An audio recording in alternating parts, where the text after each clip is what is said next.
Praise the lord ప్రియులారా, ప్రభు మాట్లాడుతుండగా విందాము. క్రిస్టియన్స్లో హెబ్రోనిస్టులు ఇంకా పెంతెకోస్తలు అంటే మనకు ఒక రోల్ మోడల్ లాగా ఉంటారు. అయితే కొన్ని విషయాలు వాళ్ళని ఫాలో కావద్దు. ఫస్ట్ దాంట్లో హోలీ స్పిరిట్ విషయంలో హెబ్రోన్లో అసలు ఆత్మ అనేది లేదు. అందుకే ఆ చర్చ్ ఎదగలేకపోతుంది. అన్ని విషయాల్లో కరెక్ట్ ఉన్నారు. నేను కూడా హెబ్రోనిస్ట్నే. కానీ ఆత్మ విషయంలో అక్కడ సరైన ఎన్వైర్న్మెంట్ లేదు. ఏంటంటే తెలుగు బైబిల్లో ఆ దేవుడు అల్లరికి కర్త కాదు అన్న ఒక్క వర్డ్ పట్టుకొని వాళ్ళు పరిశుద్ధాత్మను ఆయన గిఫ్ట్స్ని చర్చ్లో పని చేయకుండా చేస్తున్నారు.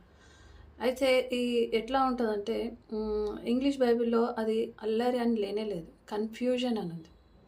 కన్ఫ్యూజన్కి అల్లరికి చాలా తేడా ఉంది. సో మనము ఆదిమ హిబ్రూ గ్రీకు భాషలో రాయబడిన బైబిల్ని మనం ఇంగ్లీష్ నుంచి తెలుగులోకి, సరే ఆదిమ సంఘం నుంచి సరే గ్రీకు భాషలోంచి తెలుగులోకి వచ్చినా కూడా ఆ word it's very wrong interpretation. So దేవుడు కన్ఫ్యూజన్కి కర్త కాదు.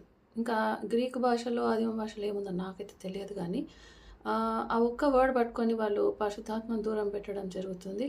ఈ పెంతెకోస్తలు కూడా ఉన్న ఆత్మను ముందుకు సాగట్లేదు. జస్ట్ వాళ్ళు ఇట్లా ఒక కరెంట్ లాగా పొందుకుంటున్నారు అంతే, తప్పిస్తే అందులో ఉన్న భాషలు, అన్య భాషలు, సో ఇంకా వరాలు అవి వాళ్ళకు ఉపయోగకరంగా లేదు, చర్చ్లో ఉన్న వాళ్ళకు ఉపయోగకరంగా లేదు. మీదికి వెళ్ళి ఈ రెండు సంఘాలను చూసిన తర్వాత మిగతా సంఘాలు హోలీ స్పిరిట్ అంటేనే వద్దు, ఉన్నది చాలు, బైబిల్ చాలు అన్న వరకు తెచ్చారు వీళ్ళు. సో వీళ్ళ మీద మనం దేవుడు దోషారోపణ చేస్తున్నాడు. మీరు వెళ్ళరు, వెళ్ళేవారిని వెళ్ళనివ్వరు అన్నది వీళ్ళకి వచ్చే. ఎందుకు? వీళ్ళు హోలీ స్పిరిట్ను కలిగి ఉండింటే హెబ్రోన్ వాళ్ళు కానీ పెంతెకోస్తలు కానీ ఇంకా మంచిగా హోలీ స్పిరిట్ గురించి మంచి ఎక్సర్సైజ్ చేసింటే మిగతా సంఘాలు వాళ్ళని ఫాలో అయ్యేవి. అయితే వీళ్ళు ఏం చేశారంటే వీళ్ళు ఎంటర్ అయ్యే వాళ్ళను కానివ్వరు.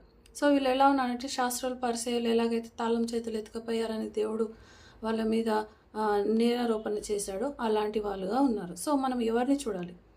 ఇంకా వీళ్ళకే లేదు కాబట్టి మనకెందుకు పరిశుద్ధాత్మ అనుకొని నేను చాలా రోజులు అదే ఆలోచనలో ఉన్నాను. పెంతెకోస్తలను చూస్తే ఇప్పుడు ఎగరాల దుంకాల నన్ను చూసేవాడు దయ్యం పట్టిన అనుకున్నా దాని దగ్గర పోకుండి. సో ఇలా ఈ రెండు చర్చెస్ నన్ను పరిశుద్ధాత్మకు దూరం చేసాయి చాలా ఏండ్లు. సో నేను మాట్లాడాలి, ఎందుకంటే నేను సఫర్ అయ్యాను కాబట్టి. నేను దేవుని ప్రేమలో ముందుకు సాగకపోవడానికి కారణం ఈ చర్చెస్.